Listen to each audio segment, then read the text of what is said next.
கடை டேஸ்ட்டில் ரோட்டு கடை சுண்டல் மசாலா எப்படி செய்யுதுன்னு பார்க்கலாமா? வாங்க பார்க்கலாம். இதுக்கு குக்கரில் கொஞ்சோண்டு தண்ணி சேர்த்துக்கிட்டு ஒரு 4 மணி நேரம் சுண்டல் ஊற வச்சுருக்கேன். அந்த சுண்டலை சேர்த்துக்கலாம்.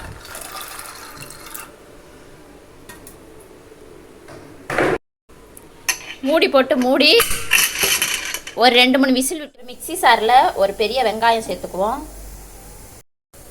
ஒரு பெரிய தக்காளி சேர்த்துக்குவோம். 2 பச்சை மிளகாய் சேர்த்துக்குவோம்.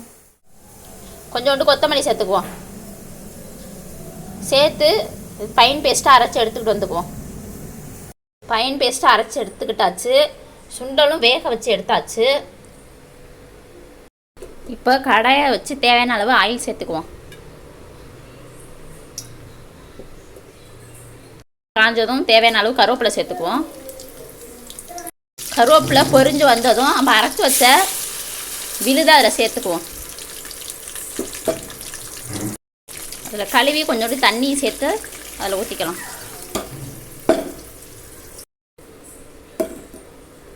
இஞ்சி பூண்டு பேஸ்ட்டு ஒரு 1/2 ஸ்பூன் சேர்த்துக்குவோம். நம்ம வேக வச்ச சுண்டலையும் அதில் சேர்த்துக்குவோம். நல்லா நம்ம பச்சை வாசனை போகிற அளவுக்கு கொதிக்க விடுவோம். தேவையான அளவு சால்ட்டு சேர்த்துக்குவோம். பச்சை வாசனை போகிற அளவுக்கு ஒரு கொதி வந்துருச்சு. இப்போ மஞ்சத்தூள் ஒரு 1/2 டேபிள் ஸ்பூன் சேர்த்துக்குவோம். மிளகாய்த்தூள் ஒரு 1/2 டேபிள் ஸ்பூன் சேர்த்துக்குவோம். மல்லித்தூள் ஒரு 1/4 டேபிள் ஸ்பூன் சேர்த்துக்குவோம். மல்லித்தூள் அதாவது தனியார் தூள் ஒரு 1/4 டேபிள் ஸ்பூன் சேர்த்துக்குவோம். சிக்கன் மசாலா ஒரு 1 டேபிள் ஸ்பூன் சேர்த்துக்குவோம். மசாலாலாம் பச்சை வாசனை போகிற அளவுக்கு கொதிக்க விடுவோம். பச்சை வாசனை போய் கொதித்து சுண்டி வந்துருச்சு. இப்போ அடுப்பை ஆஃப் பண்ணிக்கலாம். இப்போ இதில் வெங்காயம் மேலே கொஞ்சோண்டு தூவிக்குவோம்.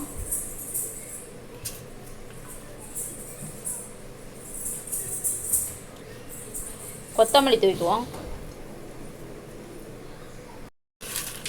கான் மேலே கொஞ்சோண்டு தூவிக்குவோம். ரோட்டு கடை சுண்டல் மசாலா ரெடி. இது மாதிரி செஞ்சு சாப்பிட்டு பாருங்கள். செம்ம டேஸ்ட்டாக இருக்கும். ரோட்டு கடையில் செய்கிற டேஸ்ட்டாக அப்படியே இருக்கும்.